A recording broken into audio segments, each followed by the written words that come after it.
मारवाड़ी, रेगिस्तान से विश्व मंच तक। रेगिस्तान, जहां पानी सोने से भी ज्यादा कीमती होता है, जहां धरती कठोर है लेकिन इंसान उससे भी ज्यादा कठोर। राजस्थान का मारवाड़ क्षेत्र, मारवाड़ यही वह भूमि है जहां से निकला एक ऐसा समाज जिसने सिर्फ व्यापार नहीं किया बल्कि भारत की अर्थव्यवस्था की रीढ़ बना। लेकिन सवाल अब भी वही है, मारवाड़ी यहां क्यों आया? क्यों छोड़ा अपना घर? कैसे फैल गया देश और दुनिया में?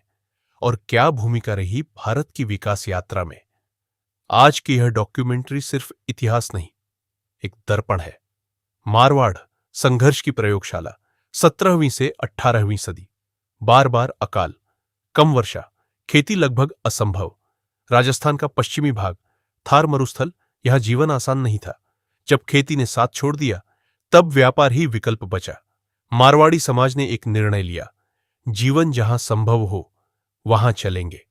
यही था पहला आर्थिक प्रवास।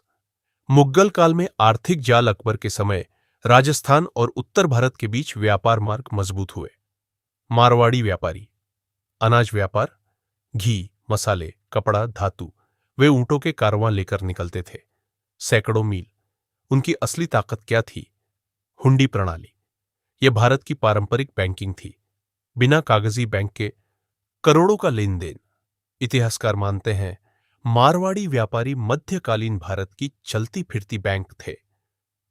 अंग्रेज आए और खेल बदल गया। 18वीं सदी के अंत में ब्रिटिश ईस्ट इंडिया कंपनी ने भारत में अपना व्यापारिक साम्राज्य फैलाया। अब व्यापार समुद्री मार्ग से होने लगा। मारवाड़ी क्या करते? वे कोलकाता पहुंचे। कोलकाता एक समय ब्रिटिश भारत की राजधानी।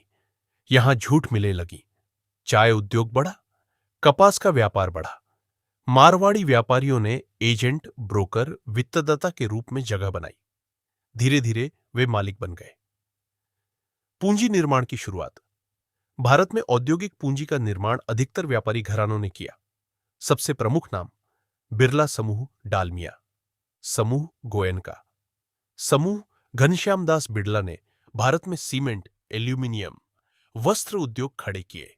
लेकिन सिर्फ उद्योग नहीं, विद्यालय, मंदिर, अस्पताल, धर्मशाला उन्होंने समाज को लौटाया। स्वतंत्रता संग्राम में योगदान बहुत लोग नहीं जानते। महात्मा गांधी को आर्थिक समर्थन देने वाले प्रमुख उद्योगपतियों में मारवाड़ी घराने थे। भारतीय राष्ट्रीय कांग्रेस के प्रारंभिक दानदाताओं में भी मारवाड़ी प्रमुख थे। स्वदेशी आंदोलन में भारतीय उद्योग को बढ़ावा देने में इनका बड़ा योगदान था। वैश्विक विस्तार। 19वीं से 20वीं सदी में मारवाड़ी व्यापारी Burma, Myanmar, Sri Lanka, Nepal, Africa हर जगह पहुंचे। उन्होंने स्थानीय अर्थव्यवस्था में जगह बनाई। उनकी नीति थी, स्थानीय बनो लेकिन जड़ों से जुड़े रहो। मारवाड़ी मॉडल, मारवाड़ी सफलता का मॉडल क्या है?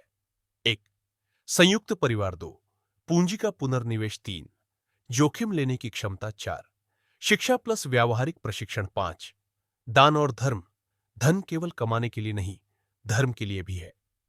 स्वतंत्र भारत में भूमिका। 1947 के बाद भारत को उद्योग चाहिए थे, रोजगार चाहिए था, पूंजी चाहिए थी। सरकार अकेले नहीं कर सकती थी। निजी उद्योग आगे आए। Cement, steel, textile, banking. Marwari उद्योगपतियों की बड़ी भूमिका रही। आज का दौर, आज नई पीढ़ी स्टार्टअप बना रही है। आईटी, फाइनेंस, रियल एस्टेट में आगे है। लेकिन क्या संयुक्त परिवार बचा है? क्या वही सादगी है? क्या वही संस्कार है? आज समाज चिंतनीय अवस्था में है। हमें क्या सीखना चाहिए? मारवाड़ी इतिहास हमें सिखाता है, परिस्थिति चाहे कैसी हो, स्थान बदलो, रणनीति बदलो, लेकिन ईमानदारी मत छोड़ो। संस्कार प्लस व्यापार बराबर स्थायी सफलता। कल्पना कीजिए, रेगिस्तान से निकला एक युवा, आज उसका वंश हजारों लोगों को रोजगार देता है। यह सिर्फ उसकी कहानी नहीं, यह भारत की कहानी है। रेगिस्तान ने उसे कठोर बनाया, संस्कार ने उसे स्थिर बनाया, व्यापार ने उसे समृद्ध बनाया और दान ने उसे अमर बनाया। अगर यह डॉक्यूमेंट्री आपको सोचने पर मजबूर करती है तो कमेंट में लिखिए, संस्कार ही असली संपत्ति है। वीडियो को लाइक करें, शेयर करे और चैनल को सब्सक्राइब करे।